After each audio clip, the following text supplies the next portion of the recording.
La testostérone est une hormone stéroïdienne qui est sécrétée par les testicules chez l'homme et par les ovaires chez la femme. Au cours de cette vidéo, nous allons nous concentrer uniquement sur la testostérone masculine.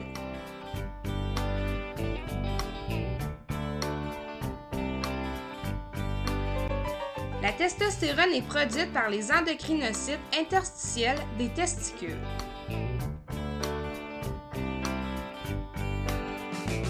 L'hormone est transportée par le sang vers les organes cibles. C'est alors qu'elle entre dans les cellules, puis agit dans le noyau où elle se joint à l'ADN.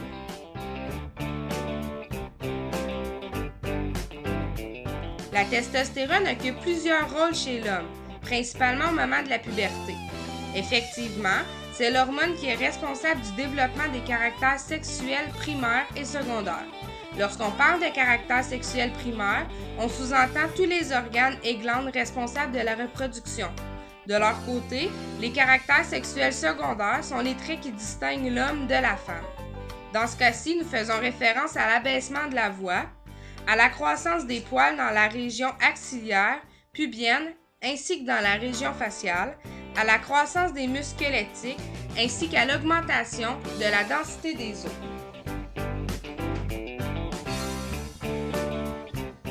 C'est ce qu'on nomme le complexe hypothalamo-hypophysaire qui contrôle l'activité des testicules. L'hypothalamus, situé à la base de l'encéphale, est composé d'amas de neurones qui sécrètent des hormones. Ces neurones répandent de façon régulière des bouffées de potentiel d'action. Ce processus déclenche une sécrétion de neurohormones hypothalamiques.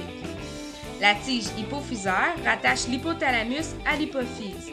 Cette région de l'encéphale est composée de nombreux capillaires sanguins qui permettent d'assurer le transport de ces neurones jusqu'aux cellules de l'anté-hypophyse. À cet endroit, deux autres hormones sont libérées, l'hormone folliculostimulante surnommée FSH ainsi que l'hormone lutéinisante communément appelée LH. La FSH stimule la production des spermatozoïdes, alors que la LH stimule la sécrétion des cellules interstitielles de testostérone. Donc, puisque la production de FSH et de LH est toujours stable, on peut en résumer que le taux sanguin de testostérone est lui aussi toujours constant.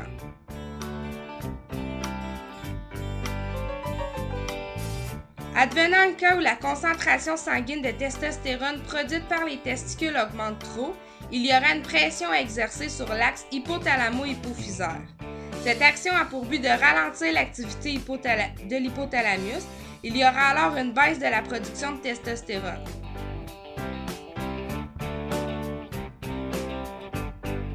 Effectivement, comme dans plusieurs sphères du corps humain, une carence est nocive pour la santé. L'infantilisme génital est le trouble qui caractérise une absence de testostérone chez l'individu. Les caractères sexuels secondaires n'apparaîtront pas, puis ces organes génitaux resteront toujours ceux d'un jeune enfant.